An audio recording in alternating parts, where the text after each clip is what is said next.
સુરતના અસામાજિક તત્વ ચિરાગ ગોટીને લઈને ખૂબ મોટા સમાચાર સામે આવ્યા છે।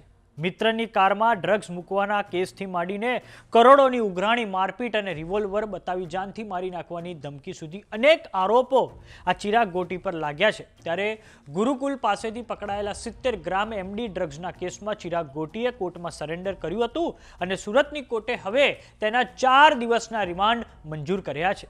તો આવો જાણીએ સમાચાર વિસ્તારથી। નમસ્કાર, જમાવટ સાથે હું છું પાર।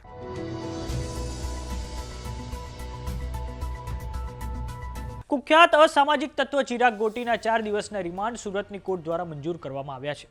સુરતની સિંગણપોળ પોલીસ દ્વારા આજે ચિરાગ ગોટીને કોર્ટમાં રજૂ કરવામાં આવ્યો હતો। પોલીસે 7 દિવસની કસ્ટડીની માંગણી કરી હતી, પરંતુ કોર્ટે 4 દિવસના રિમાન્ડ હવે મંજૂર કર્યા છે। કુખ્યાત ચિરાગ ગોટીના ઘણા વિડીયો સોશિયલ મીડિયામાં વાયરલ થઈ રહ્યા છે। તેણે થોડાક સમય અગાઉ સુપ્રીમ કોર્ટની ટકોર પછી અગાઉ ડ્રગ્સના કેસમાં સરેન્ડર કર્યું હતું। આ ઉપરાંત તે 8 મહિનાથી નેપાળ ભાગી ગયો હતો। વાત કરીએ આ ડ્રગ્સ કેસ છે શું, તો વાત આશરે 10 મહિના પહેલાની છે। સિંગણપોલ પોલીસે વાહન ચેકિંગ દરમિયાન બાતમીના આધારે ઓઇલના વ્યાપારી અલ્પેશ મિયાણીની 7.87 લાખ રૂપિયાના ડ્રગ્સ સાથે ધરપકડ કરી હતી, જેની તપાસમાં ખુલ્યું હતું કે ભાગીદાર મિત્ર અલ્પેશ મિયાણી સાથે થયેલી રકઝક પછી ચિરાગ ગોટીએ અદાવત રાખીને અલ્પેશ મિયાણીની કારમાં ડ્રગ્સ મૂકી દીધું હતું, જેની બાતમી ચિરાગે પોતે જ પોલીસને આપી હતી, જેથી પોલીસે 7.87 લાખ રૂપિયાના ડ્રગ્સ સાથે અલ્પેશ મિયાણીને ઝડપી પાડ્યો હતો। પરંતુ પોલીસની તપાસમાં ચિરાગ ગોટીની આ કરતૂતનો ભાંડો પણ ફૂટી ગયો હતો।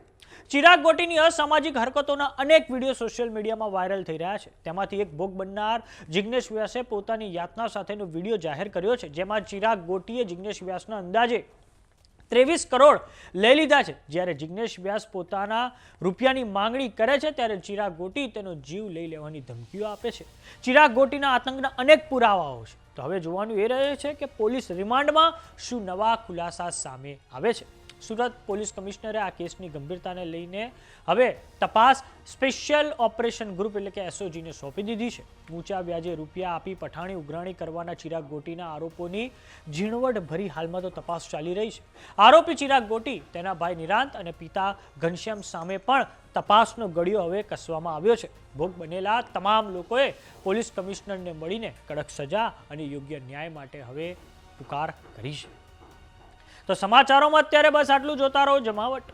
જો તમામને યુટ્યુબ પર જોઈ રહ્યા તો સબસ્ક્રાઇબ કરો, જો તમામને ઇન્સ્ટાગ્રામ અને ફેસબુક પર જોઈ રહ્યા તો ફોલો કરો। સાથે જ અમારી વોટ્સએપ ચેનલ આવી ગઈ છે, જોઈન કરવાનું ના ભૂલતા। નમસ્કાર।